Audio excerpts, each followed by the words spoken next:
বুকের ওপর থেকে শাড়ির আঁচলটা টান দিতে মেয়েটা কেমন যেন কেঁপে উঠল। হাত দিয়ে শাড়ির আঁচলটা আটকাতে চেয়েও আটকালো না। মেয়েটার চোখের করে পানি এসে গেল। মুখটা লাল বর্ণ ধারণ করেছে। পিঙ্ক কালারের লিপস্টিক দেওয়া ঠোঁট জোড়া কাঁপছে। দেখেই লিপস্টিকের উষ্ণ ছোঁয়া নেওয়ার জন্য মনটা ব্যাকুল হয়ে উঠেছে।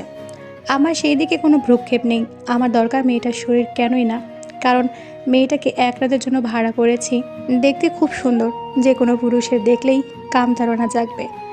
মেয়েটার বুক থেকে কাপড়টা সরাতে সরাতে মেয়েটার চোখ বন্ধ করে নিল। আমি নিজের অজাতেই মেয়েটার গোলাপের পাপড়ির মতো ঠোঁটের সাথে ঠোঁট জোড়া মিলিয়ে দিলাম। মেয়েটার চোখের কাজলগুলো লেপটে যাচ্ছে, কিন্তু আমাকে সরানোর ক্ষমতা তার নেই, কারণ পতিতাদের সে ইচ্ছা থাকলেও ক্ষমতা থাকে না। হঠাৎ বিছানা কাঁপতে লাগলো। চেয়ে দেখে বালিশের সাইডে মেয়েটার ফোন কাঁপছে। কিছু যদি মনে না করেন, ফোনটা ধরতে পারি? মিনতির সুরে কথাটা বলল। আরও কোন জায়গায় কন্ট্যাক্ট রাখছিস নাকি আজকে আরও? সেখান থেকে কি ফোন দিয়েছে? মেয়েটা কেমন যেন করুণভাবে তাকালো। মনে হচ্ছে এই চাহানির মাঝে যে কেউ নিজেকে মুহূর্তের মাঝেই হারিয়ে ফেলবে। আচ্ছা, ফোন ধর, তবে আমার সামনে কথা বলতে হবে। মেয়েটা মুচকি হাসলো, চোখের পানিগুলো চিকচিক করছে। মেয়েটা ফোন ধরতে ওপাশ থেকে এক ছোট বাচ্চার কণ্ঠ শুনতে পেলাম। ফোনের ওপাশ থেকে কে যেন বলছে, আপু তুমি কখন আসবে? জানো আপু, মা না কেমন যেন করছে। ডাক্তার আঙ্কেল বলেছে টাকা না দিলে মাকে আর চিকিৎসা করাবে না। মাকে তুমি চিকিৎসা না করালে মা বাঁচবে না আপু। আপু তুমি কখন আসবে টাকা নিয়ে? হ্যাঁ, জান্নাত আমার কলিজার টুকরা, আমি না অনেক বড় একটা কাজ করতেছি। কাজটা শেষ হলেই তোর জন্য চকলেট আর মায়ের চিকিৎসা টাকা নিয়ে আসবো। আর আমার ময়না পাখিটা এখনও ঘুমায়নি কেন? আর হ্যাঁ জান্নাত, আজকে কি তোর কোমরের বাম সাইডে ব্যথা উঠেছিল? হ্যাঁ আপু, দুপুরে অনেক পেন করছিল। পরে ওষুধ এনে দিয়েছিলে না তুমি, সেটা খেয়ে ভালো হয়ে গেছে। আচ্ছা আপু, তুমি কি কাজ করো? আমিও করব। আমরা দু বোন যদি কাজ করি তাহলে মা তাড়াতাড়ি সুস্থ হয়ে যাবে, তাই না? আপু বলো না, তুমি কি এমন কাজ করছো? এত টাকা দেবে, বলো না আপু। দু বোন মিলে কাজ করব। আমাকে করতে দেবে তো? এইটার দিকে তাকালাম, মেয়েটা কাঁদছে, যাকে বলে চাপা কান্না। চোখের পানি মুছে বলতে লাগলো, না আমার ময়না পাখিটার কাজ করতে হবে না। চুপ, আর কোনোদিন কাজ করার কথা বলবি না। আমি কি মরে গেছি? তুই কান্না করছিস কেন? জান্নাত তুই একদম কাঁদবি না। মেয়েটা, আপু তুমি কখন আসবে? জানো না তোমার গলা না জড়িয়ে ধরলে ঘুমালে আমার ঘুম হয় না। ময়না পাখি রাগ করে না। আজকে রাতে যে আমার ময়না পাখিটার সাথে ঘুমোতে পারবো না। আজ সারা রাত কাজ করব, তা না হলে যে টাকা পাবো না। আপু, ভালো মেয়েরা রাত জেগে কাজ করে না। মা বলতো না যে ভালো মেয়েরা সন্ধ্যার পর বাহিরে বাহিরে থাকে না? তুমি কেন বাহিরে থাকবে? আপু তুমি কষ্ট পেও না। জানো আজ আমার টিচার ক্লাস থেকে বের করে দিয়েছে। বলেছে তুমি নাকি খারাপ কাজ করো, তাই আমাকে পড়াবে না। আমি বলেছি আমার আপু দুনিয়ার শ্রেষ্ঠ আপু। আমার আপু সত্যিই অনেক ভালো আপু। আমি ঠিক বলেছি না? বলো আপু, তোমার ময়না পাখি ঠিক বলেছে? আপু যখন তোমার নামে পচা কথা বলেছে তখন না আমার খুব কষ্ট হয়েছে। আপু তুমি কখন আসবে? তুমি রাতে যদি না আসো তাহলে খাবো না। আপু তুমি খেয়ে নাও, আমি রাতেই আসবো কেমন? এখন কাজ করতে হবে। কথাটা বলে ফোনটা রেখে দিল। আমি বিছানা এক কোণায় বসে কথাগুলো শুনছিলাম। সরি, ক্ষমা করবেন। ছোট বোনটার সাথে কথা বলতে গিয়ে লেট হয়ে গেল। কী করবো বলেন, বোনটার কিডনির সমস্যা। আচ্ছা বাদ দেন, রাত 10টা বাজে, কী করবেন করেন। কথাটা বলে শাড়িটা খুলতে লাগলো। আমি মেয়েটার খোলা শাড়িটা ফ্লোরের থেকে নিয়ে কুচি দিয়ে পরিয়ে দিলাম। যখন এই কুচিটা নাবির নিজের অজান্তেই গুছিয়ে দিতে গেলাম, মেয়েটার কানে শক করার মতো কেমন যেন কেঁপে উঠল। আমি শাড়িটা পরিয়ে দিয়ে রুম থেকে বের হওয়ার সময় মেয়েটা বলল, কী হলো, কিছু করবেন না? আপনার আজ যেমন চায় তাই করতে পারেন, কোনো বাধা দেব না, কিন্তু প্লিজ 10,000-এর কম দেবেন না। কোথায় যাচ্ছেন আপনি? ঠাস ঠাস করে চর বসিয়ে দিলাম। মেয়েটা মাথা নিচু করে কাঁদছে।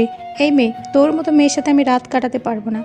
আমার কথাটা শুনে মেয়েটার মাথায় যেন ভাঁজ ভেঙে পড়ল। চোখের পানি মুছতে মুছতে বলল, আমাকে কি পছন্দ হয়নি? প্লিজ আপনার যা মন চায় করুন, আমার টাকাটা খুব প্রয়োজন। এত রাতে কোনো কাস্টমার পাওয়া যাবে না। কথাটা বলেই মেয়েটা পায়ে জড়িয়ে ধরে ফেললো। আমি আকুচি ঘটনা বিস্মিত হলাম। একটা মেয়ে নিজের সতীত্ব বিকিয়ে দেওয়ার জন্য পায়ে পর্যন্ত ধরে, কতটা কঠিন পরিস্থিতিতে দাঁড়ালে। মেয়েটাকে পায়ে থেকে তুলে বললাম, আমি আপনার সাথে কন্ট্রাক্টের টাকাটা ঠিকই দেব, তবে আপনি কেন নিজের ইচ্ছে নারী সবচেয়ে মূল্যবান সম্পদ বিলিয়ে দেওয়ার জন্য আমার পায়ে পড়ছেন, সেই কারণটা বলতে হবে, না হলে আমি বাসা থেকে বের হয়ে যাব। মেয়েটা আমার কথা শুনে চোখের পানি মুছে বলতে লাগলো, তাহলে শুনুন কেন আমার জীবনে সবচেয়ে বেশি মূল্যবান সম্পদ বিলিয়ে দিচ্ছি। আমার নাম কারিমা জাহান কথা, সবাই কথা বলে ডাকে। গ্রামে জন্ম। আমার বাবা একটা বেসরকারি চাকরিজীবী, খুব ভালো চলছিল। কিন্তু হঠাৎ আমাদের জীবনে নেমে আসলো অন্ধকারের কালো ছায়া। আমি তখন এসএসসি পরীক্ষা দিয়েছি, রেজাল্ট আসলো A+। স্কুল থেকে খুশি মুখে বাসায় এসে দেখি বাড়ি ভর্তি অনেক লোক। লোক সরিয়ে যতই সামনে যাচ্ছি ততই মায়ের কান্না শুনতে পাচ্ছি। হঠাৎ যা দেখলাম, আমার হাত থেকে রেজাল্টের শিটটা মাটিতে পড়ে গেল। পৃথিবীটা আমার মাথার উপর ঘুরছে, পায়ের নিচে মাটি সরে যাচ্ছে, কারণ মা বাবার লাশকে সামনে নিয়ে কাঁদছে। ছোট 2 বছরের বোন জান্নাত মায়ের পাশে গড়াগড়ি দিয়ে কাঁদছে। আমি এসব থেকে অজ্ঞান হয়ে পড়ে যাই। শুনেছি 2 দিন পর জ্ঞান ফিরেছে। বাবাকে শেষ দেখাটাও হয়নি। কাকারা চক্রান্ত করে বাড়ি ছাড়া করে। শহরে এসে টিউশনি করে কোনো মতো অনার্সটা কমপ্লিট করি। কত জায়গায় চাকরি খুঁজেছি, পাইনি। 2 জায়গায় চাকরি দেওয়ার কথা বলে আপত্তিকর প্রস্তাব করেছিল, সেখান থেকে এসে পড়ি, আর চাকরি খুঁজিনি। এদিকে সজীব আঙ্কেলের 5 বছরের একটা মেয়েকে পড়াতাম, কিন্তু একদিন নিঝুম আমার ছাত্রী তার মায়ের সাথে নানি বাড়ি চলে গেল। তার বাবা একাই থাকেন। আমি বাসায় গেলে সেই সুযোগে আমার সাথে অশ্লীল কাজ করতে চায় জোর করে। আমি কোনো মতো সম্মান নিয়ে পালিয়ে আসি, তারপর আর সেখানে যাইনি। হঠাৎ একদিন বোনটা স্কুল থেকে আসার পর সেন্সলেস হয়ে যায় ব্যথায়। ডাক্তারের কাছে নিয়ে শুনতে পারি কিডনির সমস্যা, 6 মাসের মাঝে কিডনি প্রতিস্থাপন করতে হবে, নইলে ছোটো বোনটা বাঁচবে না। এদিকে মা 2 বছর পরে প্যারালাইজড হয়ে আছে।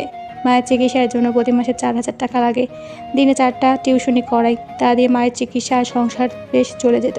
কিন্তু ইদানিং মায়ের অসুস্থতা বেড়ে যায়, সাথে বোনটা দিন দিন মৃত্যুর সাথে লড়াই করছে হাসপাতালে শুয়ে শুয়ে। কালকের মাঝে হাসপাতালে যদি 10,000 টাকা না দিতে পারি, তাহলে মাকে বের করে দিবে। তাই বাধ্য হয়ে এই কাজে জড়িয়ে নিয়েছি। আর আমার শরীরে প্রথম স্পর্শকারী আপনি। আজকে রাতের পর চিরদিনই আপনার নামটা হৃদয়ে খোদাই করে থাকবে, কারণ আপনাকে আমার সুদৃঢ়তা প্রথম বিলিয়ে দিচ্ছি। এখন তো সব শুনলেন, এখন আপনি আমার গায়ে পতিতার ছাপ লাগিয়ে দিতে পারেন, কোনো আফসোস নাই। মা আর বোনের হাসির কাছে আমি শতবার নিজের সতীত্ব বিলিয়ে দিতে পারি। মেয়েটার দিকে তাকিয়ে ভাবছি, একটা মেয়ে কতটা ত্যাগ স্বীকার করতে পারে। হয়তো মেয়েটাকে না দেখলে বুঝতাম না। আমি মেয়েটার কাছে যাচ্ছি। মেয়েটার চোখ বন্ধ করে আছে। জানালা দিয়ে চাঁদের আলোয় ঘর প্রবেশ করছে। এক অপরূপ সৌন্দর্য মেয়েটার উপর এসে ভিড় করছে। অপলক দৃষ্টিতে তাকিয়ে আছি। মেয়েটার মাতাল করা চুলের গন্ধ বাতাসে ভেসে আছে। আমি মেয়েটার অনেক কাছে এসে মেয়েটার নিঃশ্বাস আমার মুখে পড়ছে। মেয়েটা ভাবছে মেয়েটাকে লিপ কিস করবো। মেয়েটার ঠোঁট জোড়া কাঁপছে, চোখের কোণ থেকে পানি গড়িয়ে পড়ছে। আমি খপ করে মেয়েটার শাড়ির আঁচলটা ধরে ফেললাম। মেয়েটা চোখ থেকে টুপ টুপ করে পানি পড়তে লাগলো।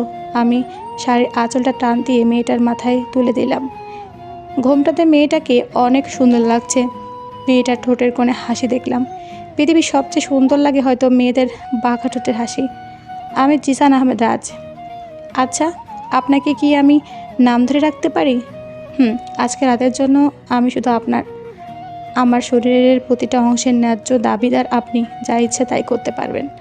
হঠাৎ ঘরের কাটা জানালা দিল। রাত 12টা বাজে। কথা বলল, রাত আর বেশি নেই, আমাকে ভোর হতে চলে যেতে হবে। এখনও আপনি তো কিছু করলেন না। প্লিজ আর সময় নষ্ট না করে আপনি যে কাজের জন্য এখানে এসেছেন সে কাজটা পূর্ণ করেন। সময় হয়তো বেশি নেই। ক্ষমা করবেন, আমি পুরুষ, তবে কাপুরুষ নই। আপনি ঘুমান, আমি আসি। আজকে রাতের জন্য আমি শুধু আপনার। কথাটা বলে বুকের উপর থেকে শাড়িটা সরিয়ে ফেললো। আমার চোখ জোড়া বন্ধ হয়ে আসলো। আমি বুঝতে পারছি এক অসহায় মেয়ে তার মূল্যবান সম্পদ নিজ হাতে আমাকে তুলে দেওয়ার জন্য অগ্রসর হচ্ছে। এদিকে কথা আমার কাছে এসে আমার ঠোঁটের সাথে ঠোঁট জোড়া মিলানোর আগে ধাক্কা দিয়ে ফেলে দিলাম। আপনাকে না বললাম আপনার সাথে কিছু করতে পারবো না? আপনি তো আমাকে কন্ট্যাক্ট করেছেন 1 রাতের জন্য। আচ্ছা, আমার সাথে কন্ট্যাক্ট করার টাকাটা তো দেবেন। টাকাটা না হলে মায়ের কিছু একটা হয়ে যাবে। প্লিজ আপনি আমাকে যে কাজের জন্য নিয়ে এসেছেন সে কাজ করুন, তবু আমার টাকাটা দেন। বুঝতে পারলাম মেয়েটা টাকার জন্য এসব করছে। হায় রে পৃথিবী, কেউ টাকার জন্য এসব করে, আবার কেউ আধুনিকতার জন্য। আমি পকেট থেকে 10,000 টাকার ফাইলটা বের করে দিয়ে বললাম, এই নেন টাকা। আর ভয় পাইতে হবে না। আপনাকে একটা কথা বলবো? পতিতাদের কাছে অনুমতি চাইতে হয় না। বলেন, কি বলবেন? আপনি কি সারা জীবনের জন্য আমার হয়ে থাকতে পারবেন? এ কি বলছেন? একথা মুখে নেওয়া পাপ। পতিতারা ভোগের পাত্রী, যত পারে তাদের ভোগ করেন, তারপর টিস্যুর মতো ব্যবহার করে ছুঁড়ে ফেলে দেন ডাস্টবিনে। পতিতাদের সংসার করার স্বপ্ন তো দূরের কথা, কাউকে ভালোবাসাও অন্যায়।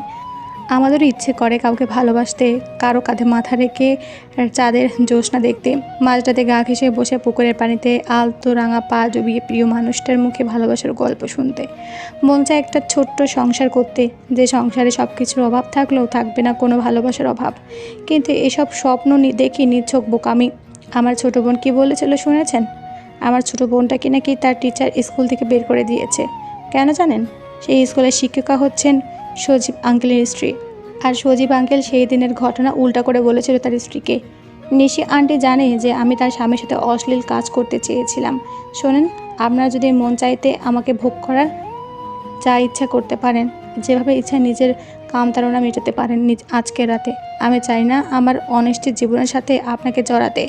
জানেন, আজ আমি পতিতা না হয়েও এই অন্ধ সমাজের কাছে কল গার্ড।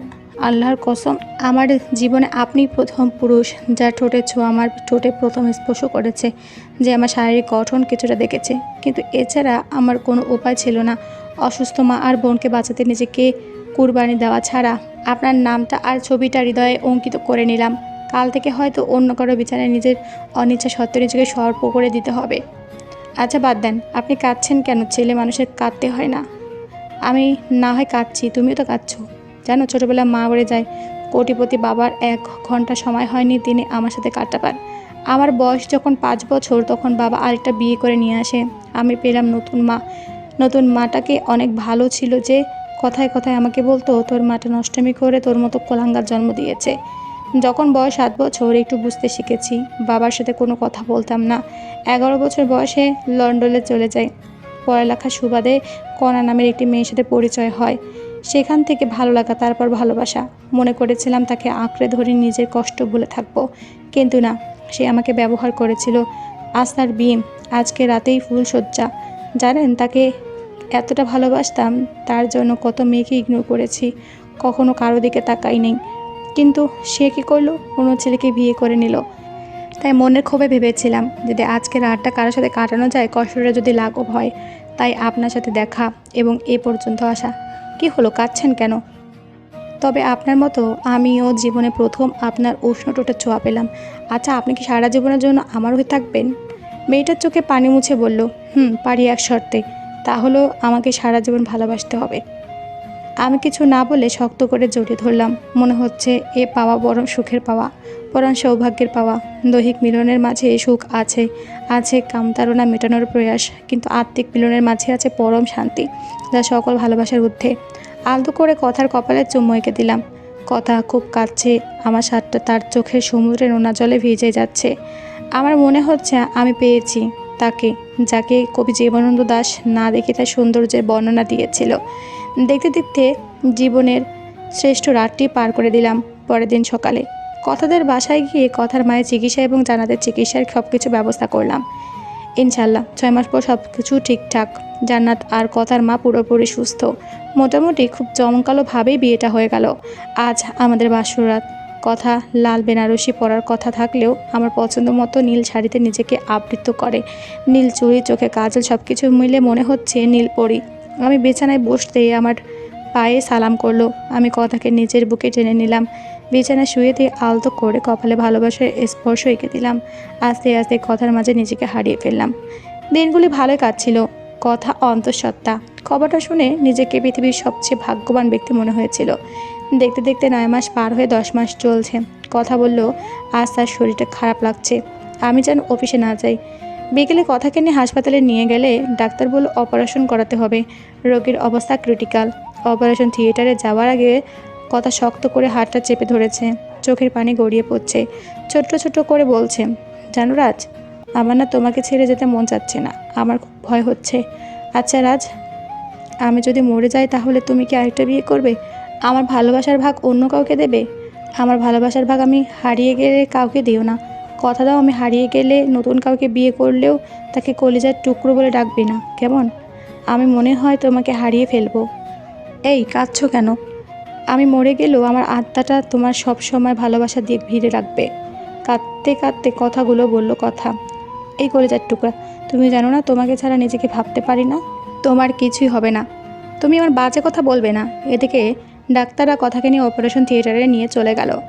আমি বাহিরে দাঁড়িয়ে পায়চারি করছি, হঠাৎ ডাক্তার দরজা খুলতে দৌড়ে ডাক্তারের কাছে গেলাম। ডাক্তার চোখের পানি ছেড়ে দিয়ে বলল, সরি মিস্টার রাজ, সন্তানকে বাঁচাতে পারলেও মাকে বাঁচাতে পারলাম না। আপনার স্ত্রী মরার আগে ওয়াদা করে দিয়েছিল তার জীবনের বিনিময় হলো তাদের সন্তানকে বাঁচাতে, কারণ তিনি আর মা হতে পারবেন না। সরি, আমাদের আর কিছু করার ছিল না। ডাক্তারের কথা শুনে পায়ের নিচের মাটি সরে যেতে লাগলো। মনে হচ্ছে কলিজাতে কেউ ছুরি চালিয়ে দিয়েছে। বুকের মাঝে চিনচিন ব্যথা করছে। দৌড়ে গেলাম কথার বেডে। বাচ্চাটা কথার পাশে রাখা। বাচ্চাটা কাঁদছে। কথার মুখটা সাদা কাপড়ে ঢাকা। কাপড়টা তুলতেই চোখ থেকে টপ টপ করে পানি গড়িয়ে পড়তে লাগলো। কি সুন্দর মায়াবী মুখখানা মলিন হয়ে পড়ে আছে। কাজল কালা চোখ দুটি দিয়ে আর কখনো তাকাবে না আমার দিকে। হাজারো স্মৃতি ভেসে উঠছে স্মৃতির পাতায়। বাচ্চাটা কাঁদছে। হঠাৎ মনে হলো কথা বলতেছে। আমাদের দুজনের কলিজার টুকরা খেয়ে বুকে নেবে না? বাচ্চাটার দিকে তাকাতেই চোখ দুটো ভরে গেল যেন। কি ভাগ্য নিয়ে এসেছিল জন্মের পর মায়ের দুধটুকু খেতে পারলি না। আর কাঁদিস না, আজ থেকে তোর নাম রৌদ্র। তুই যে আমার আষাঢ়ের ঘন বরষায় বেঁচে থাকার আশার আলো। মেঘের মাঝে তুই যে রোদ্দুর হয়ে আসলি। এই বলে আমাদের দুজনের কলেজার টুকরা ছেলেটাকে গালে মুখে চুমু দিয়ে বুকে জড়িয়ে নিলাম।